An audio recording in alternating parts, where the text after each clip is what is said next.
Hey everyone, Token Dave over here, dorky token black guy who's just trying to get by.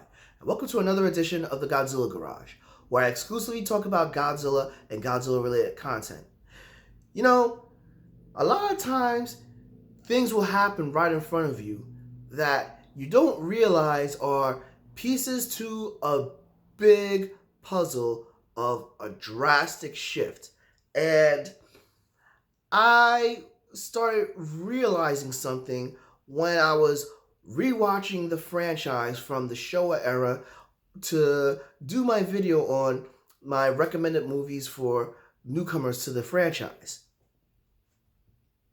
Godzilla's origins have changed a lot recently. A little too much.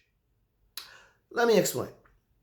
So, Godzilla was created, shortly after, the end of World War II, where Japan was still relatively feeling the effects from, the atomic bomb being dropped on Hiroshima and Nagasaki. And from his conception, Godzilla has always been, an allegory of the dangers of the atomic bomb. In the original movie, he was mutated and woken up by the atomic bomb. And if you want a movie that actually has become the facto origin story of Godzilla, I highly recommend watching Godzilla vs. King Ghidorah. Anyway, so for pretty much majority of his history, that's what Godzilla is known as. An allegory for the atomic bomb that dropped on, Japan that ended World War II. And he has mostly been related to that. However, the first major official change, not counting 98, but the first change of that origin is actually occurred in, GMK. Godzilla, Mothra, King Ghidorah, All Out Monsters, Giant Attack. Oh boy, I'm just calling it GMK, And in this movie, Godzilla is actually, it's actually the souls of everyone that died in Japan and manifested into Godzilla and is just causing destruction, Alright, fine, cool. But then 2014 came out. And this is an interesting shift in the character because it's established that Godzilla is part of a species, that has been around for millions of years. And even though it has been dormant, started surfacing, after, World War II. But he wasn't changed at all. In fact, they were doing the nuclear bomb testing to destroy Godzilla. Seeing how this was a threat that was awakening and, could have been massively dangerous to the world. But here's the interesting thing.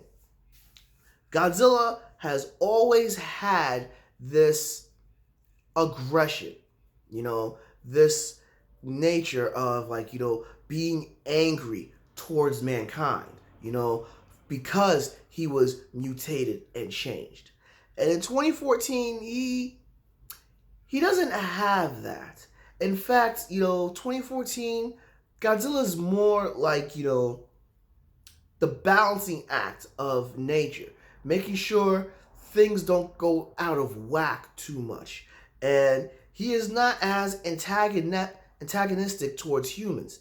In fact, he's more like an aged samurai in 2014. And I'm probably making that allegory because I've been watching a lot of Chambara as of late. Anyway, but Godzilla is not he's not actively destructive nor maliciously trying to destroy things and angry at mankind. Nah, he's just trying to balance out, the way things are in nature. But also, if you look at Shin Godzilla, Shin Godzilla, he is not a product of, the atomic bomb.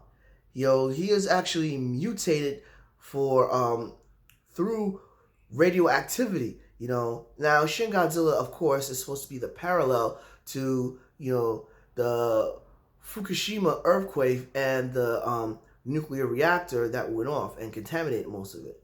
But taking into account these changes, right? We also have the anime trilogy where Godzilla is not a product of, the atomic bomb or radioactivity. He is basically, he's basically a plant mutation.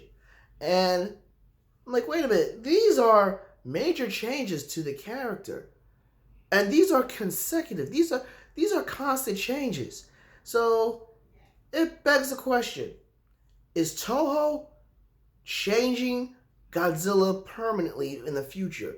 No longer having that, allegory of the atomic bomb relevant to him from this point on.